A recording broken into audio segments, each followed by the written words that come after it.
que la boîte se vide en fait maintenant. Donc y a certains trucs qui sont pas encore tombés, le suspense est à son comble. Oh, je suis sur la cigarette de trop d'Akarius Zahler. Ah, en vrai, je suis content.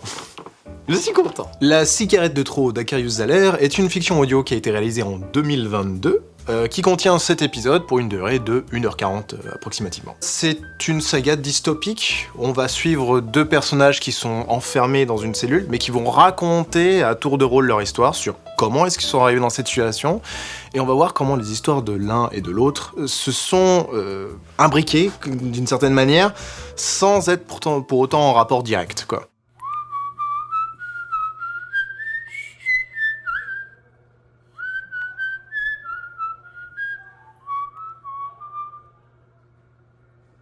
C'est quoi ce que tu siffles? Ça? Oh. Rien. C'est juste une chanson que je chantais avec ma fille. Attends. T'as adopté? T'avais la thune pour ça? Non, je suis fécond. Quoi? Sérieux? Putain, moi qui pensais être avec un mec normal. C'est la première fiction de Akarius. J'en ai été très surpris. C'est le genre de fiction qu'on lance en se disant tiens, on va écouter ça sans pas en attendre grand chose, je vais dire. Surtout que, alors ça va être très con ce que je veux dire, mais des fois les titres des fictions audio vous incitent plus ou moins à écouter quelque chose, et La cigarette de trop, ça fait un peu titre sans prétention, genre comédie française, enfin pas comédie française, drame français.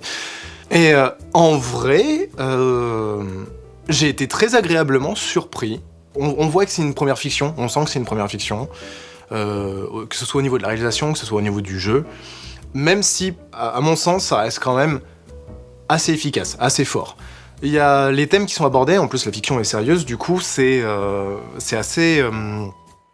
comment dire, c'est assez minimaliste, j'ai envie de dire, dans sa réalisation, parce que quand il sait pas faire les choses, du moins c'est l'impression que j'en ai, quand Akarius ne sait pas faire la chose, il se dit c'est pas grave, est-ce que j'ai besoin de la faire? Il la fait pas, c'est pas un souci. Du coup on met l'accent sur ce qui est vraiment tangible, j'ai envie de dire, au niveau réalisation. On a besoin de gens pour aider à organiser les actions. Ça te dit?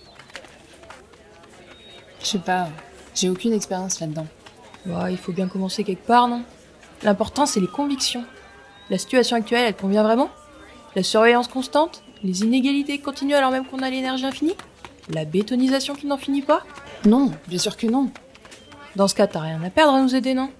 Ce n'est pas en restant les bras croisés qu'on va pouvoir changer les choses. Mais du coup, concrètement, vous faisiez comment? Juste ça en club au lycée? Non, on était associés à un mouvement pro-parti. Ils nous aidaient en échange de matériel et de cofinancer nos actions. Et on va suivre du coup les histoires de nos 2 protagonistes, Ethan et Eclipse. Donc l'une est une rebelle, l'autre est un chercheur qui travaillait dans le système, plus ou moins. Le système de la dystopie. Et ils vont se rendre compte en fait de comment leurs actions sont imbriquées, et surtout ils vont partager des points de vue qu'ils n'avaient pas du tout à la base. Alors avec ça on rajoute des personnages tiers à droite, à gauche, tout ça, tout est lié, le monde vous manipule, certes, mais c'est assez malin. C'est pas très prétentieux en fait. Je pense que ça s'est pris au sérieux sans non plus se dire je fais de la dystopie quoi. Non, je pense que y a vraiment... On met en place des idées, il y a une idée dedans de matériel.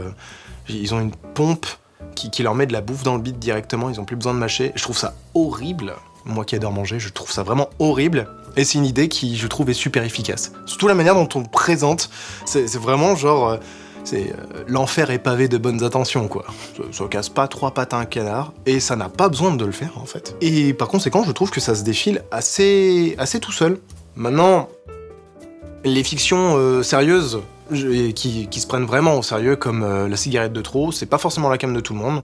À titre personnel, je la recommande. Je trouve que c'est une bonne fiction, que ça mérite d'être écouté. Ça peut ne pas être la came de tout le monde. Si vous n'êtes pas dans le bon mood, n'écoutez pas forcément ça. Mais vous pouvez vous lancer le premier épisode pour avoir vraiment la teinte de ce que va être la série. Encore une fois. Et après, à mon sens, il y a de grandes chances quand même que les amateurs du genre trouvent chaussures à leurs pieds. Vraiment, vous pouvez vous lancer dedans. Ça reste de la bonne came.